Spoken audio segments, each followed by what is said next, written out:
کی فکرشو میکرد باهوش بودن بیش از حد باعث آزار آدما بشه؟ کریستین پوتیکولن توی یکی از کتاباش میگه هر کی به من مراجعه میکرد از این ناراحت بود و مینالید که بیش از حد فکر میکنه و هیچ وقت ذهنش آزاد نیست. آخر ولاگ قرار اسم کتاب بهتون معرفی کنم.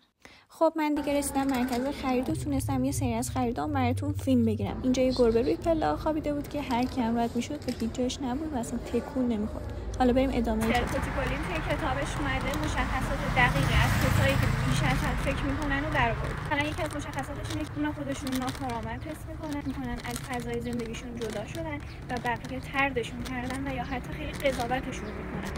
اینجا بین 3 تا شلوار گیر کردم که تو کامنت ها بهم بگین کدوم قشنگ‌تر بود. و بعد رفتم محله جلفا. بعدم که رسیدم به جلفا تقریبا همه مغازه‌ها بسته بود چون ظهر بود و مجبور شدم یه شکلاتی بگیرم. در ادامه بشنوین. کریستین میگه نه تنها اینجور افراد ناکارآمد نیستن بلکه باید به این مفهوم ساده بپردازن که اونا یه کمی متفاوت‌تر از بقیه فکر میکنن. و در آخر اسم کتاب اینه که من بیش از حد فکر میکنم.